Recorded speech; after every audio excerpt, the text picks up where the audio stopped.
এই বিশ্বকাপে বাংলাদেশের ভরাডুবির দায়টা নিতে হবে নির্বাচক প্যানেলকে। কারণ আপনি এই বিশ্বকাপে যাদেরকে খেলার জন্য সিলেক্ট করছেন, আপনার ব্যাটিংয়ে যারা ছিল তাদের 50%ই কিন্তু বিশ্বকাপের আগ থেকে দীর্ঘ সময় ধরে কিন্তু তারা আউট অফ ফর্ম, তারা ফর্মে ছিল না। এরপরও আপনারা নির্বাচকরা আউট অফ ফর্ম, যে প্লেয়াররা ফর্মে নাই, দিনের পর দিন তারা ব্যর্থ, তারা যে অযোগ্য সেটা বারবার প্রমাণিত।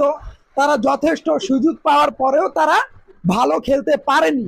এরপরেও আমাদের নির্বাচক প্যানেল কোনো এক অজানা কারণে তারা ওই প্লেয়ারদেরকেই সিলেক্ট করেছে বিশ্বকাপে খেলার জন্য।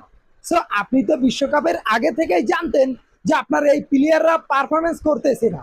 তারা বিশ্বকাপে আপনার দলটাকে ডুবাবে এবং আপনার পরনের প্যান্টটাকে যে তারা খুলে আপনার আন্ডার প্যান্ট বের করে দিবে, এই প্লেয়াররা সেটা জানা কথা ছিল। তারপরও আপনারা নির্বাচকরা সেই প্লেয়ারদেরকেই সিলেক্ট করছেন। হ্যাঁ, ব্যাট প্যাচ সব প্লেয়ারদেরই যেতে পারে, আউট অফ ফর্ম সবারই হতে পারে। সেটা এতটা দীর্ঘ সময় কোন একটা প্লেয়ার আউট অফ ফর্ম থাকবে, এবং এখানে একটা দুইটা প্লেয়ার না, আপনার ব্যাটিং স্তম্ভের মূল 50%ই শান্ত, সাকিব, লিটন, সৌম্য, তারা বিশ্বকাপের আগে থেকেই আউট অফ ফর্ম ছিল এবং দীর্ঘ সময় ধরে তারা তাদের ফর্মে ছিল না।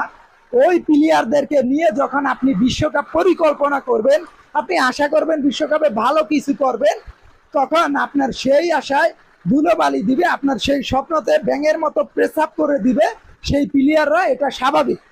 সো এই বিশ্বকাপে ভরাডুবির মূল কারণটাই হচ্ছে বাংলাদেশের ক্রিকেট বোর্ড এবং নির্বাচক প্যানেল। যারা ব্যর্থ হয়েছে তারা কিন্তু বিশ্বকাপের আগে থেকেই ব্যর্থ ছিল।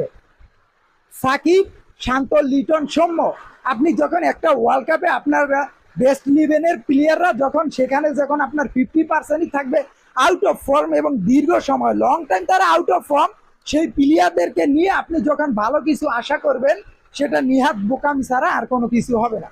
সো আবার বলতেছি, বাংলাদেশের এই বিশ্বকাপের মূল কারণই হচ্ছে নির্বাচক।